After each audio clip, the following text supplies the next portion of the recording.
करते हैं brokerage reports पर नजर डालेंगे और ब्रोकरेज रिपोर्ट से क्या निकल कर आया है वो बताने के लिए अब हमारे साथ रविंदर जुड़ चुके हैं। Ravinder, good morning. बताएं कौन सी ब्रोकरेज रिपोर्ट्स आई है आज और उसके दम पर कौन से स्टॉक्स और सेक्टर्स आज फोकस में रहेंगे?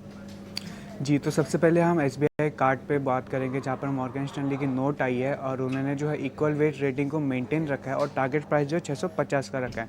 उनका कहना है कि एसबीआई कार्ड का जो नवंबर स्पेंडिंग मार्केट शेयर है उसमें गिरावट देखने को मिली है मंथ ऑन मंथ, जो 14.9% पर था, लेकिन अक्टूबर महीने में जो 15.8% पर था।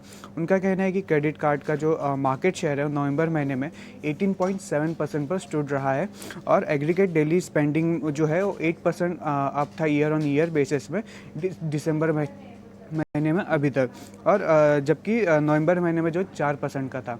इसी के साथ साथ टेलीकॉम सेक्टर पर जेफरीज की नोट आ रही है, जहां पर उनका कहना है कि जो इम्पैक्ट है रिसेंट टैरिफ हाइक का वो स्टेबलाइज हो गया है और जो अक्टूबर 2024 में जो सेक्टर ने एक्टिव सब्सक्राइबर बेस जो है 6.8 मिलियन से इंक्रीज़ किया है मंथ ऑन मंथ, और भारतीय एयरटेल, जियो, बीएसएनएल, एमटीएल ने जो है मार्केट शेयर गेन किया है, लेकिन वहीं पे वोडाफोन आइडिया ने जो है अपने सब्सक्राइबर लॉस किए हैं। भारतीय एयरटेल और जियो का जो है उनका कहना है कि भारतीय एयरटेल और जियो जो है वो कंटिन्यू मार्केट शेयर गेन कर सकते हैं नियर फ्यूचर में। इसी के साथ साथ जेफरीज की नोट एयर ट्रैफिक पर भी आ रही है, जहाँ पर इंडिया का जो डोमेस्टिक एयर पैसेंजर ग्रोथ है वो 12% राइज हुआ है ईयर ऑन ईयर बेसिस पे नवंबर 2024 में। और जो इंडिगो का पीएलएफ है वो भी जो है 90% क्लाइम हुआ है नवंबर में, जो कि सेकंड बेस्ट नवंबर है 5 साल में। और जो दिसंबर में अभी तक जो है वो 92% पर रहा है। इंडिगो का जो मार्केट शेयर हो उसमें जो है इंच ग्रोथ देखने को मिली है 63.6% पर। इसी के साथ साथ डिफेंस सेक्टर पर नोट आ रही है इलारा सिक्योरिटीज़ और फिलिप कैपिटल की। तो सबसे पहले हम बात करते हैं इलारा सिक्योरिटीज़ की, जहां पर उनका कहना है कि जो इंक्रीज इंडिजिनाइज से जो है सिग्निफिकेंट ग्रोथ देखने को मिल सकता है डिफेंस सेक्टर पर, और कॉन्ट्रैक्ट अवॉर्डिंग जो है उससे वो राइज हो सकता है सब्सटेंशियली ओवर 2 to 3 ईयर्स। और उनका कहना है कि जो इंडिया का डिफेंस इंपोर्ट है उसमें गिरावट देखने को मिल रही है 1100 बेसिस पॉइंट्स, जो 28% पर रहा है FY24 में। इसी के साथ साथ उन्होंने जो है हिंदुस्तान एरोनॉटिक, बीएल और भारत डायनेमिक में रेटिंग दी है, जहां पर उन्होंने हिंदुस्तान एरोनॉटिक पर बाय रेटिंग मेंटेन रखा है और टारगेट प्राइस जो है 5465 का रखा है।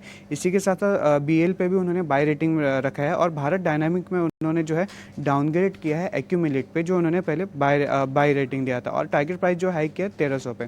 इसी के साथ साथ फिलिप कैपिटल के भी नोट आ रही है डिफेंस सेक्टर पर, जहाँ पर उनका कहना है कि डिफेंस सेक्टर जो है एक स्ट्रॉन्ग इन्वेस्टमेंट थीम है विद मल्टीपल ग्रोथ ड्राइवर्स और लॉन्ग टर्म विजिबिलिटी के साथ। उसके कुछ की ड्राइवर्स इंक्लूड है, जैसे कि रोबस्ट डिफेंस कंपनीज के रोबस्ट ऑर्डर बुक और हेल्थी पाइपलाइन, जिसकी वजह से सब्सटेंशियल ग्रोथ देखने को मिल सकती है, और गवर्नमेंट की जो पॉलिसीज है प्रायोरिटाइज करना लोकल मैन्युफैक्चरिंग, स्ट्रेटेजिक पार्टनरशिप और इम्पोर्ट रिस्ट्रिक्शंस है। और जो कोर डिफेंस प्रोडक्ट्स है उनके मार्जिन में जो है एक्सपांशन देखने को मिल सकता है आगे चल के। फिलिप कैपिटल ने जो है बीएल पर इनिशिएट किया है बाय रेटिंग और टारगेट प्राइस जो है 390 का रखा है। इसी के साथ साथ उन्होंने हिंदुस्तान एरोनॉटिक पर भी बाय रेटिंग मेंटेन रखा है, और भारत डायनामिक में जो है उन्होंने इनिशिएट किया है न्यूट्रल रेटिंग और टारगेट प्राइस जो है 1400 का रखा है। तो आज इन ब्रोकरेज के दम पर इन सेक्टर और स्टॉक्स पर नज़र बनी रहेगी।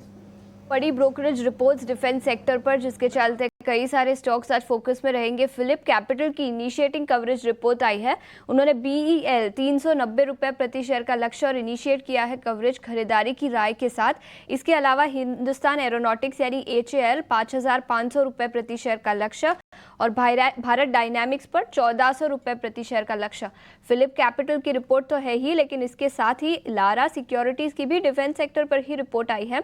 BEL पर 345 रुपये प्रति शेयर का लक्ष्य, HAL पर 5465 रुपये प्रति शेयर का लक्ष्य, और भारत डायनामिक्स को उन्होंने डाउनग्रेड किया है, अक्यूमुलेट की राय दी है, लेकिन टारगेट प्राइस बढ़ाकर 1300 रुपये प्रति शेयर का किया है। तो पूरे डिफेंस सेक्टर पर आज नजर रहेगी। दो बड़ी ब्रोकरेज रिपोर्ट्स आई है, फिलिप कैपिटल और इलारा सिक्योरिटीज। इसके अलावा टेलीकॉम का डेटा आया था, टेलीकॉम सब्सक्रिप्शन का डेटा, वोडाफोन फिर एक बार सब्सक्राइबर बेस खोता हुआ, तो इसके चलते भी जेफरीज की रिपोर्ट आई है पूरे सेक्टर पर। एयर ट्रैफिक का डेटा आया था जिसके चलते जेफरीज की रिपोर्ट आई है। और एसबीआई कार्ड पर मॉर्गन स्टैनली की रिपोर्ट, इक्वल वेट की रेटिंग, 650 रुपए प्रति शेयर का लक्ष्य। तो कई सारे स्टॉक्स और सेक्टर्स जो आज ब्रोकरेज रिपोर्ट्स के दम पर फोकस में रहेंगे।